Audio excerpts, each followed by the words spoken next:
अस्सलाम वालेकुम everyone. Victoria ने अपना चौथा इनविटेशन राउंड भी चला दिया है। Yes, Victoria has conducted it's fourth nomination round back on 13 नवंबर 2024। जिस तरह मैंने अपनी लास्ट वीडियो में कहा था कि वो सारे लोग जो ऑस्ट्रेलिया की पीआर को टारगेट कर रहे हैं और वो चाहते हैं कि ऑस्ट्रेलिया की परमानेंट रेजिडेंसी के लिए अप्लाई कर दें, तो this is the best time. कोशिश ये करें कि अगर अभी तक आप लोगों ने अपनी स्किल असेसमेंट नहीं कराई और अपनी फाइल लॉन्च नहीं की, तो बिफोर क्रिसमस या अर्ली जनवरी तक अपनी फाइल लॉन्च कर दें, बिकॉज यही 3 से 4 महीने रह गए हैं जिसमें आप इजीली अपनी पीआर सिक्योर कर सकते हैं। Because most likely as per the news and as per my own experiences, जो इन्विटेशन राउंड्स हैं वो आफ्टर अप्रैल बहुत ही रेयर है कि चलें।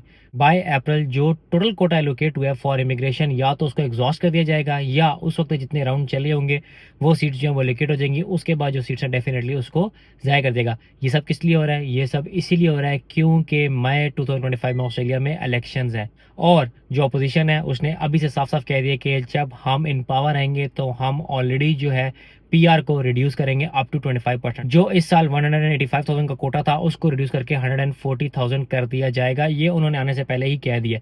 इस टाइम जो करंट गवर्नमेंट है वो लेबर की चल रही है और ये हमेशा से जो था पीआर को प्रमोट करते थे, या जो इनकी इमिग्रेशन पॉलिसीज थी वो हमेशा से ईजी रही है as compare to liberal party.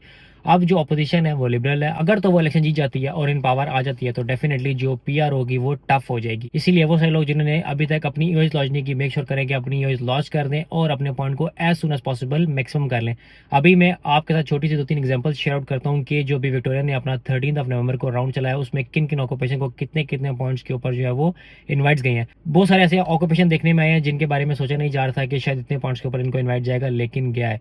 अब यहाँ पे जो बात करना जरूरी है वो ये है कि अभी 7 नवंबर को डिपार्टमेंट ने 189 का राउंड चलाया था और कोई भी एक्सपेक्ट नहीं कर रहा था कि इतनी जल्दी कोई राउंड चलेगा, लेकिन विक्टोरिया ने with in a span of 4 months अपना चौथा राउंड चला दिया है।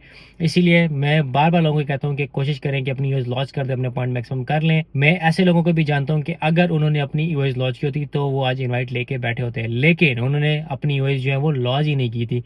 After the invitation round definitely जब मुझे पता लगा कि किन किन ऑक्यूपेशंस के इन्विटेशंस आए हैं, मैंने उनके साथ शेयर आउट किया तो उनको बताया कि आपका जो ऑक्यूपेशन है उसको इतने पॉइंट्स के ऊपर इनवाइट आ चुका है।